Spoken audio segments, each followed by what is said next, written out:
Assalamualaikum warahmatullahi wabarakatuh. Waalaikumsalam. Salam sejahtera bagi kita semua. Masih bersama Suara Rakyat, suara kita bersama. Alhamdulillah, hari ini Suara Rakyat diberikan kesempatan untuk bisa bersilaturahmi dengan Badan Pengelolaan Keuangan dan Pendapatan Daerah Natuna, yang mana tema kita pada hari ini yaitu saatnya Natuna mandiri dari ketergantungan transfer pusat. Dan alhamdulillah hari ini kita sudah bersama Bapak Haji Suryanto. Apa kabar Bapak? Alhamdulillah sehat. Izin Bapak, kita tahu saat ini Kabupaten Natuna khususnya masih tergantung dengan transfer dari pusat, Pak. Dan berapa sih Pak sebenarnya pendapatan daerah kita dari tahun ke tahun pada sebelumnya, Pak? Oke, terima kasih atas kehadirannya di sini ya. Paling tidak kita memberikan edukasi kepada masyarakat. Berbicara struktur APBD itu kan memang seperti yang saya sampaikan kemarin ya, waktu sama podcast dengan Pak Sekda, bahwa memandang secara keseluruhan itu harus dipandang seluruh dari sumber dananya. Karena apa? Karena dari APBD itu kan tentu ada namanya kalau untuk melaksanakan belanja itu pasti ada pendapatan ini. Ibaratnya uang kita punya masuk itu pendapatan kita 10 tapi kita keluarkan 15, tentu jadi masalah kan kayak gitu sebenarnya. Tapi yang namanya APBD yang saya sampaikan itu mau APBN, APBD, APBDes itu semua sifatnya asumsi, perkiraan semuanya. Yang jelas dalam kita bicara asumsi pun memiliki rata-rata seperti yang disampaikan itu 3 tahun sebelumnya dan rata-rata realisasi dari tahun sebelumnya. Seperti yang ditanyakan kepada saya tadi, bahwa berapa sih ketergantungan transfer pemerintah pusat dengan APBD Natuna terhadap transfer pemerintah pusat maupun pemerintah provinsi, itu sangat jauh sekali, Pak. Kalau kita melihat dari rata-rata itu hampir 93% itu tergantung dari dana transfer. Ketika di transfer bermasalah, tentu akan bermasalah terhadap pengelolaan keuangan, khususnya cash flow, khusus untuk mengatasi arus kas keluarnya kan gitu. Kalau kita melihat dari data beberapa tahun itu ya, saya berbicara dari sisi realisasinya, bahwa di tahun 2021 itu ketergantungan kita dengan pusat itu tinggi, 95%. Gitu. Kemudian di 2022 itu 93,77%. Kemudian di 2023 ya, itu alhamdulillah kita ketahui bersama kemarin kita dapat pasir kuarsa. Jadi kemampuan fiskal kita dari ketergantungan itu berkurang dikit, dari yang biasanya 5%, jadi sekarang ini 8% itu sudah disentuh oleh dari PAD tadi. Karena ada realisasi dari belanja, dari pendapatan khususnya pasir kuarsa itu yang hampir mendekati 39 miliar kan kayak gitu. Kalau kita melihat realisasi dari pajak daerah 2023, pun 2023 itu sangat fantastis. Yang biasanya normal flat 11 miliar, 12 miliar, dia naik menjadi hampir 55 miliar. Kan kayak gitu. Jadi tingkat naiknya sangat tinggi sekali. Namun di 2024 itu turun lagi kemampuan fiskal kita. Kayak gitu. Jadi turun dari yang biasanya tadi saya sampaikan tadi hampir 55 miliar turun menjadi 27 miliar.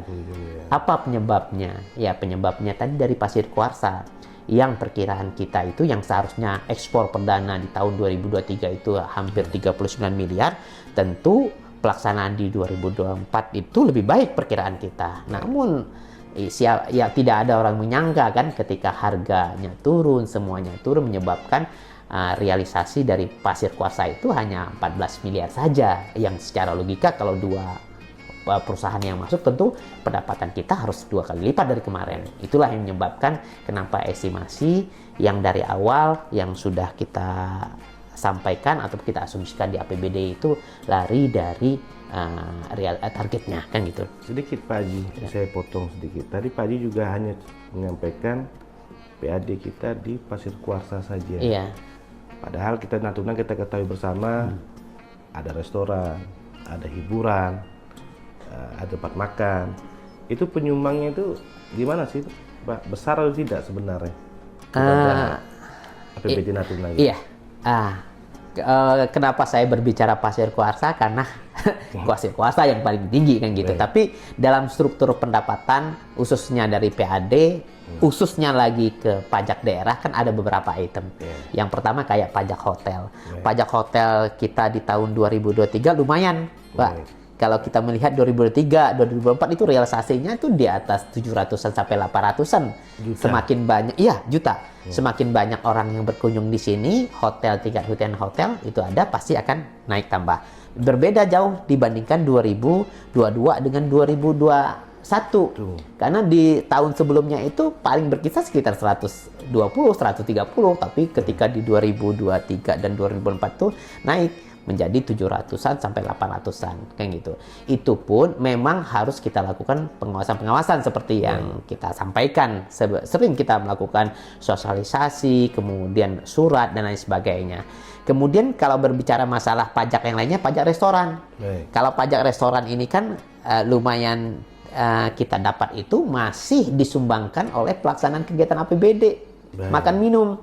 Nah, kita di tahun-tahun sebelumnya ataupun rata-rata di tahun 2020 sampai 2024 itu di atas 2,2 miliar ke atas sampai 2,6 dan sebagainya. Tapi perlu kita ketahui besarannya itu tergantung dari pelaksanaan kegiatan APBD kayak gitu. Tapi ini yang harus kita lakukan, bagaimana meningkatkan PAD itu salah satunya kita melakukan pengawasan atau melakukan sosialisasi ataupun anjuran kepada restoran-restoran, rumah-rumah makan dan lain sebagainya, bahwa pajak itu bukan dibebankan kepada pelaku usahanya, tapi kepada orang yang menikmatinya. Jadi pajak restoran itu saya rasa hanya bergerak itu berarti belum optimal nih, kita harus kita gali. Kalau misalkan Bapak sampaikan pelaksanaan APBD berarti hanya kegiatan-kegiatan dinas saja yang mereka yang berarti bisa dikategorikan masyarakat tidak ada yang pergi ke restoran. Selain kegiatan Pemda sendiri, Pak. Itu kembali lagi bagaimana yang ada di rumah makan ataupun restoran itu melakukan pembebanan pajak apa tidaknya. Oleh karena itu tahun ini kita sudah membuat standing bannernya, menganjurkan, karena di MCP KPK seperti itu, Pak. Ada kerjasama bahwa untuk melakukan monitoring atau peningkatan optimalisasi dari PAD. Karena tidak mungkin kan kita hanya tergantung dari dana transfer saja. Contoh, ketika tahun ini, ketika ada Infres nomor 1 tahun 2025 ini, dituangkan juga dengan KMK nomor 29, otomatis kan dampaknya luar biasa. Satu. Yang kedua, kita pun tergantung dengan DBH Migas yang estimasi kurang bayar. Bayangin aja 2023 aja masih dilakukan pencadangan, apalagi kita mengharapkan kurang bayar 2024. Karena memang kondisi keuangan, kan di ketentuan di atas itu sudah disampaikan pembayaran kurang bayarnya atau tunda salurnya itu dibayarkan sesuai kemampuan keuangan negara kan kayak gitu. Jadi kita lakukanlah optimalisasi seperti yang kita sama-sama ketahui. Iya, standing banner. Ada berapa jumlah banyak standing banner yang telah tersebar, Pak?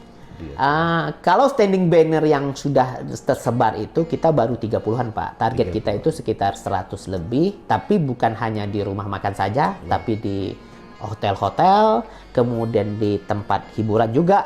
Tempat hiburan ini yang mungkin salah satu pendapatan kita kemarin sempat diskusi juga, bagaimana sih yang tempat hiburan itu apakah sudah optimal atau tidaknya. Dan kita nanti insya Allah akhir bulan inilah mudah-mudahan karena di MCP KPK itu kan ada kewajiban dari Bank Riau itu menyediakan seperti alat perekaman untuk transaksi yang namanya tapping box itu nanti akan kita pasang. Karena alat yang pertama ini akan datang sekitar 40-an, ya kalau 40-an kita pasang, mudah-mudahan saja nanti ini salah satu bentuk pengawasan atau monitoring sehingga optimalisasi untuk peningkatan PAD khususnya dari pajak restoran, pajak hotel maupun pajak hiburan itu bisa masuk ke kas daerah dan bisa digunakan nanti. Oke, mungkin kan kita juga monitoring juga, Pak, lihat ke masyarakat juga. Memang terkadang pihak-pihak pelaku usaha ini memang kadang kita ngopi di tempat-tempat kafe itu memang nggak ada feel-nya. Mungkin mereka berpikir ya kasihan ini ditarikkan pajak lagi, kasihan nanti ini 8.000 tarik pajak 800 rupiah nggak ada kembalian. Jadi sebenarnya kalau begini, Pak, ada sanksinya nggak sih, Pak, kalau misalnya mereka tidak mengikuti untuk menarik pajak dari para pembeli dari usaha mereka sendiri? Berbicara masalah pajak ya, pajak daerah. Kalau sifatnya pajak itu kan kalau kita lihat pengertiannya kan memaksa kan, artinya sifat memaksa. Artinya penyedia itu ketika dia sudah mendapat izin untuk restoran, rumah makan, hotel, mereka wajib untuk menyampaikan atau menarik, karena mereka membantu kita untuk melakukan penarikan pajak itu karena di ketentuan gitu wajib. Kalau berbicara sanksi, bisa saja kita melakukan audit ataupun pemeriksaan pajak yang nantinya sesuai dengan ketentuan peraturan perundang-undangan, ada ketentuan sanksinya, bahkan ada pidananya, bahkan ada dendanya dan sebagainya. Cuma dengan kondisi seperti ini kan kita nggak mau melakukan seperti itu, kita masih melakukan sosialisasi dan lain. Tapi kan sosialisasi kan ada batasnya juga, karena selama ini kita sudah berikan anjuran dan kita berharap ada kerjasama dari pihak-pihak restoran, hotel dan sebagainya. Karena kok di tempat yang lain bisa, kok di tempat kita ini nggak bisa kan gitu. Itu yang harus kita robohkan mindsetnya, karena pajak itu bukan dibebankan kepada pelaku usahanya, tapi justru dibebankan kepada yang menikmati atau memberi konsumsi yang ada di sana. Baik, berarti kalau misalkan kayak tempat-tempat lain misalnya Pak, wisata-wisata seperti di Pantai Piwang itu sudah bisa belum sih Pak kita kan objek pajak untuk tempat nongkrong-nongkrongnya? Iya, permasalahan kan kita narik itu kan tentu mereka tuh pelaku usaha. Kalau restoran kan pasti ada izinnya kan. Di sana itu kan masih sifatnya lapak. Sebenarnya kalau yang seperti Pantai Piwang itu sudah pernah kita sampaikan. Sebenarnya salah satunya itu kan aset daerah ya yang dikuasain. Sebenarnya kita bisa kenakan retribusi sebenarnya. Tapi begitu juga kalau misalnya kita mau narik pajak, tentu kan fasilitasnya harus kita siapkan dah. Seharusnya kan mungkin ke depan dinas terkait itu kita siapkan, mungkin tempat jualannya, nanti kenakan retribusinya berapa. Itu mungkin salah satu yang harus kita lakukan. Misalnya pajak parkir ataupun retribusi parkir di tepi jalan umum. Gimana kita mau narik pajak kalau fasilitasnya tidak kita siapkan? Justru itu tadi, kita siapkan fasilitasnya. Mungkin salah satu cara yang terbaik kalau menurut saya memang kita benahin dulu khususnya di Pantai Piwang itu supaya lebih representatif untuk melaksanakan fasilitasnya apa yang kita siapkan, nanti baru bisa kita tarik retribusinya kan gitu. Untuk tapi parkir, iya untuk parkir ataupun untuk retribusi penggunaan asetnya itu kan misalnya kita bikin kayak seperti apa nih, untuk gerobak dorong itu dijualin berapa retribusi satu malam dan lain-lain, itu fasilitasnya harus disiapkan. Tapi yang fokus kita ini kan kita ke tempat yang sudah ada izinnya, misalnya tadi restoran-restoran ataupun kafe-kafe yang sudah mendapat izinnya. Baik, berarti kalau untuk pajak parkir sendiri itu juga masih belum signifikan juga Pak ya? Kalau pajak parkir itu kan ada di BPKD ya, pajak parkir. Cuma kan tempat-tempat yang kita tetapkan kan memang agak minim. Contoh.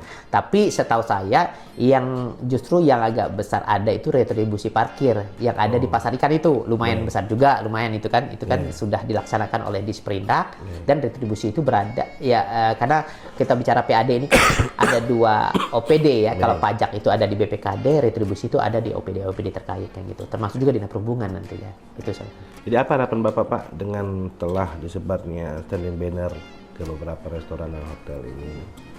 Kita berharap semuanya ya, kita sama-sama memang dalam melakukan penerapan ini kami sudah beberapa kali melakukan sosialisasi. Standing banner ini kenapa itu ada logo KPK-nya, saya rasa di tempat yang lain sama seperti itu.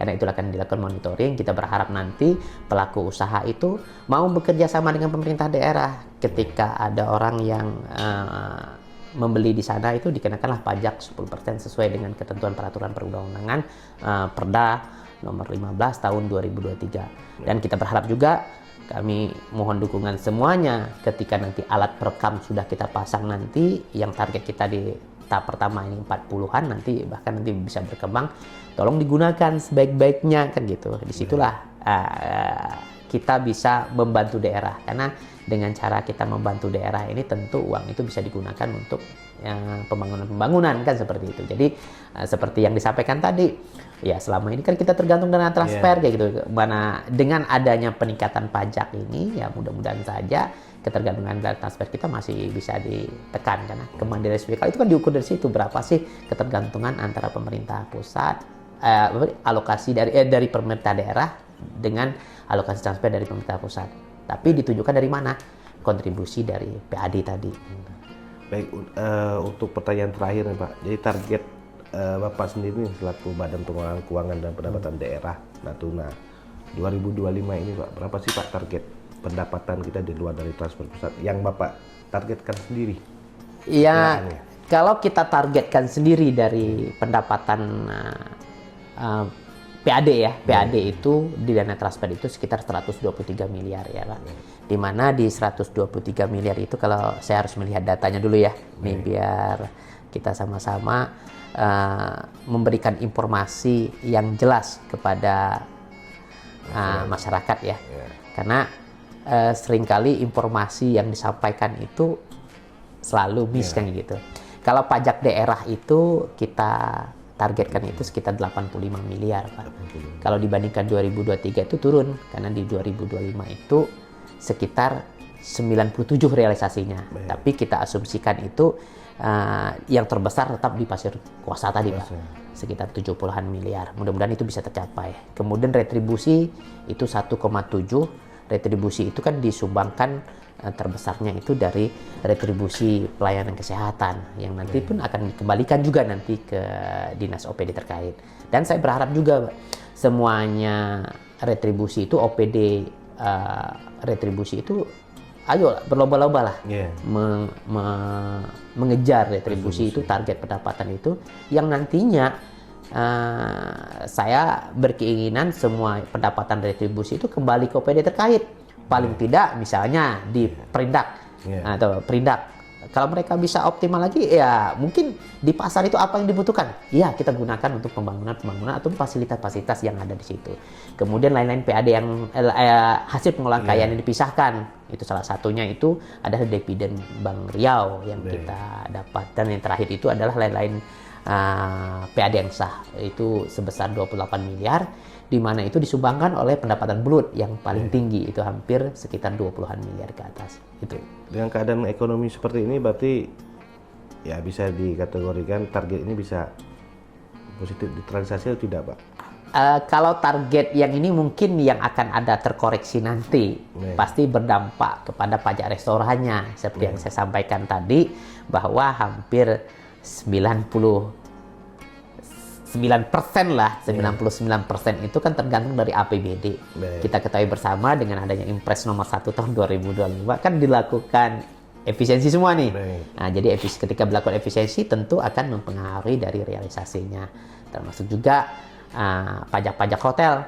Karena kan saya rasa bukan Natuna saja dilakukan efisiensi, pusat itu saya lihat SPPD-nya itu bahkan bukan 50% lagi, udah di atas 60% kayak gitu, bahkan ATK-nya sampai 90% dan lain sebagainya. Jadi semuanya itu kan pasti dipengaruhi oleh aktivitas ekonominya. Ketika aktivitas ekonominya terganggu, tentu ataupun terhambat, tentu akan mempengaruhi dari realisasi pendapatan. Pasti akan ada koreksi dari pajak restoran, pajak hotel, dan sebagainya. Dan kita berdoa aja, mudah-mudahan yang penyumbang terbesar Pasir Kuarsa tadi tidak dipengaruhi ya itu, sehingga penjualannya oke, itu akan berdampak kepada menutup dari kekurangan ataupun pendapatan yang terkontraksi tadi. Baik, terima kasih banyak nih ya, sama-sama. Ya mudah-mudahan saja para restoran baik pun yang mempunyai hotel bisa taat dan memahami terkait standing banner ini. Bukan pelaku usahanya yang mengeluarkan uangnya, tetapi para penikmatnya yang mengeluarkan uangnya di saat mereka duduk di restoran maupun di hotel pada Bapak atau Ibu yang ada di Natuna ini. Terima kasih Pak Suryanto. Assalamualaikum. Waalaikumsalam warahmatullahi wabarakatuh.